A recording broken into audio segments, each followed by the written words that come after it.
Native driver की समस्याओं को दूर करने के लिए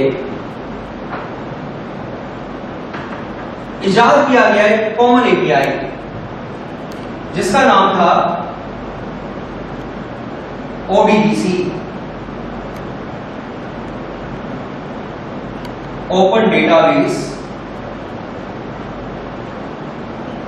कनेक्टिविटी।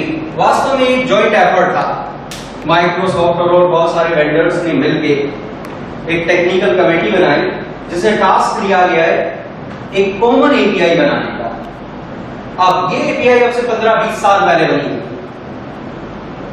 एपीआई बनाने वालों के सामने सबसे पहली समस्या थी कि एपीआई किस लैंग्वेज में बनाया जाए। एपीआई का मतलब था सेट ऑफ फंक्शंस। अब सेट ऑफ फंक्शन बनाने के लिए कोई लैंग्वेज चुननी पड़ेगी। उन्होंने उस समय की जो सबसे पॉपुलर लैंग्वेज थी वो चुनी। उन्होंने चुनी सी। उस समय सबसे यूज होने वाली, ज्यादा यूज होने वाली प्रोग्रामिंग लैंग्वेज सी थी। उन्होंने सी में फंक्शंस के सिग्नेचर का सेट बनाया। मींस फंक्शंस डिक्लेयर किए कि अगर एक डेटाबेस में आपको टेबल बनानी है तो ये फंक्शन होना चाहिए, ये सिग्नेचर होना चाहिए। डिलीट करनी है कोई टेबल तो ये सिग्नेचर होना चाहिए। कुछ उसमें रिकॉर्ड इंसर्ट करने हैं तो ये फंक्शन होना चाहिए। उस फंक्शंस के सिग्नेचर के सेट को नाम दिया गया ODBC। अब अगर आपके पास फंक्शंस के सिग्नेचर का सेट हो, यानी कि फंक्शंस की डिक्लेरेशन हो, तो आप कोड लिख सकते हैं, कंपाइल कर सकते हैं, एग्जीक्यूट नहीं करा सकते। एग्जीक्यूट करने के लिए क्या होना चाहिए? फंक्शंस की डेफिनेशन होनी चाहिए। जो स्टैंडर्ड बनाने वाले लोग थे उन्होंने फंक्शंस डिक्लेयर किए कि डिफाइन किए। डिक्लेयर किए, डिफाइन किसने किए होंगे नहीं पता। उन्होंने वो जो भी फंक्शंस बनाए वो फंक्शंस की डिक्लेरेशन सभी डेटाबेस वेंडर्स को अवेलेबल कराई। वेंडर्स को कहा कि अगर आप चाहते हैं कि कोई भी एप्लीकेशन प्रोग्रामर आपके RDBMS पैकेज को यूज करे अपनी एप्लीकेशन में, तो आप ये फंक्शंस इंप्लीमेंट कर दें, क्योंकि इन फंक्शंस को हम एज ए स्टैंडर्ड सभी एप्लीकेशन प्रोग्रामर्स को अवेलेबल कराने वाले हैं। सभी डेटाबेस वेंडर्स ने उन फंक्शंस की अपने अपने तरीके से इंप्लीमेंटेशन दी। जो फंक्शंस की इंप्लीमेंटेशन थी उसे कहा गया ODBC ड्राइवर। अब यहां पर आपको ODBC और ODBC ड्राइवर में फर्क समझना है। ODBC का मतलब क्या बताया मैंने? Set of function declarations in C. Functions के डिक्लेरेशन का सेट है जो एक स्टैंडर्ड इंटरफेस पर प्रोवाइड कराता है एप्लीकेशंस के लिए। उन फंक्शंस की जो इंप्लीमेंटेशन है वो ODBC ड्राइवर है। ओरेकल ने अपने तरीके से इंप्लीमेंटेशन दी, यानी कि ओरेकल का अपना ODBC ड्राइवर है। MySQL वालों ने अपने तरीके से इंप्लीमेंटेशन दी, यानी कि MySQL का अपना ODBC ड्राइवर बना।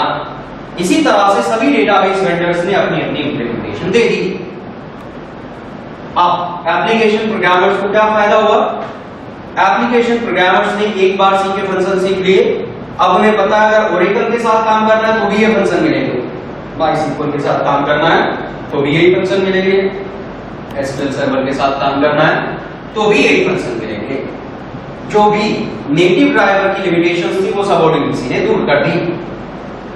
Using ODBC, application programmers can communicate with any RDBMS package without modifying their application. दोनों प्रॉब्लम सॉल्व। आपको एक API सीखनी पड़ रही है और आप अपनी एप्लीकेशन में बिना कोई मॉडिफिकेशन किए RDBMS पैकेज बदल सकते हैं। सवाल आता है जब ODBC से ये सारा काम हो गया था तो फिर JDBC जैसी चीज क्यों आई? क्या जरूरत पड़ी JDBC जैसी चीज की? समय के साथ साथ दूसरी लैंग्वेजेस प्रोमिनेंट होती चली गई, जैसे जावा आई, पॉपुलर हो गई, फिर VB.NET आई, फिर C# आई।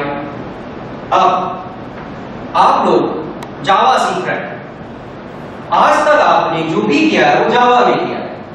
अब अगर हम आपसे कहें कि हमें डेटाबेस का यूज करना है, उसके लिए सी के फंक्शंस इन्वोक करने पड़ेंगे, करना चाहेंगे? नहीं। क्या चाहेंगे फिर? आप चाहेंगे वो काम भी किसमें हो? जावा में हो। जावा के प्रोग्रामर चाहते हैं कि वो डेटाबेस कनेक्टिविटी जावा में करे। C# के प्रोग्रामर चाहते हैं कि वो डेटाबेस की कनेक्टिविटी C# में करे। एक PHP का प्रोग्रामर चाहेगा वो डेटाबेस कनेक्टिविटी PHP में करे।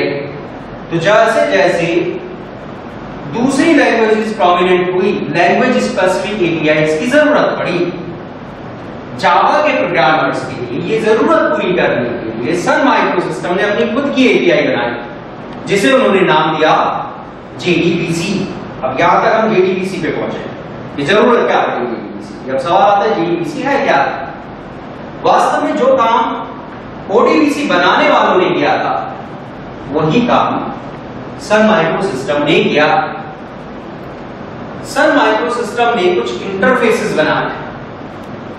इंटरफेसेस में क्या होता है?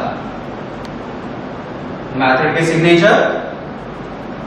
उन्होंने मेथड डिक्लेयर करके रख दिए कि अगर मुझे इंसर्ट क्वेरी चलानी है तो ये मेथड होना चाहिए, कनेक्शन बनाना है तो ये मेथड होना चाहिए, कोई टेबल बनानी है तो ये मेथड होना चाहिए।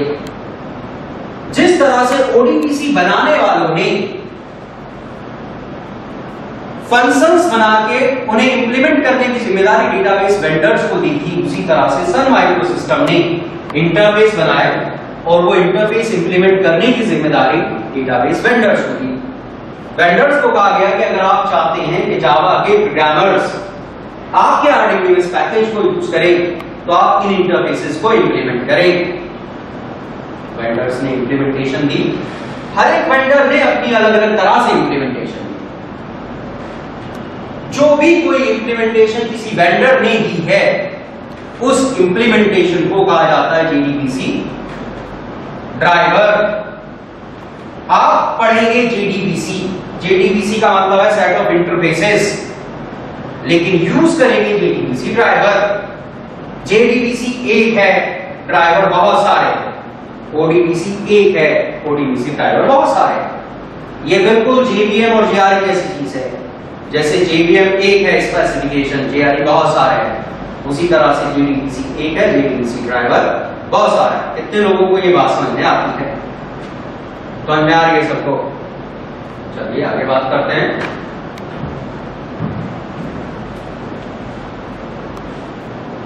अगर हम एक डेटाबेस वेंडर के पॉइंट ऑफ व्यू से बात करें, एक डेटाबेस वेंडर ने आरडीबीएस पैकेज बनाया। सबसे पहले उसने अपनी मर्जी से एक ड्राइवर अवेलेबल कराया जिसे हमने नाम दिया नेटिव ड्राइवर। उसके बाद ओडीबीसी वाले आ गए, उन्होंने कहा कि ये फंक्शन इंप्लीमेंट करके ड्राइवर बनाओ। उसने बेचारे ने ओडीबीसी ड्राइवर बनाया। फिर सन माइक्रोसिस्टम आ गया जेडीबीसी लेके कि अब आप इसे इंप्लीमेंट करके ड्राइवर बनाओ। उसके पीछे सी शार्प माइक्रोसॉफ्ट आ जाएगा, सी शार्प के लिए आप ड्राइवर बनाओ।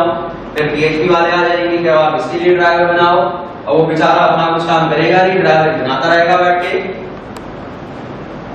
आता है क्या दिक्कत है?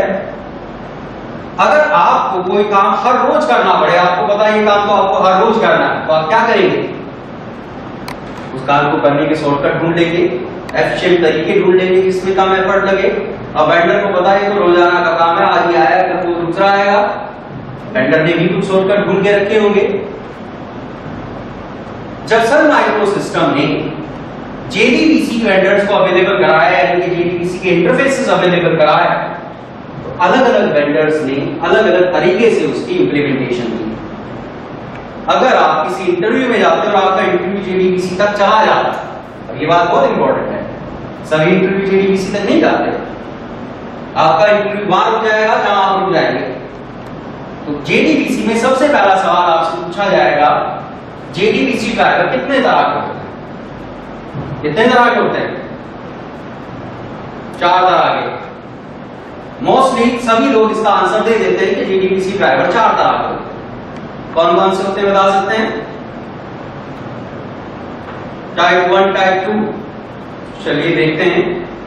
मैंने आपको बताया कि वेंडर्स ने जेडीबीसी की अलग अलग तरह से इंप्लीमेंटेशन दी, जिसकी वजह से एक से ज्यादा तरह के ड्राइवर हमारे पास अवेलेबल है। अब वो कौन कौन से हैं वो पहले एक बार देखते हैं।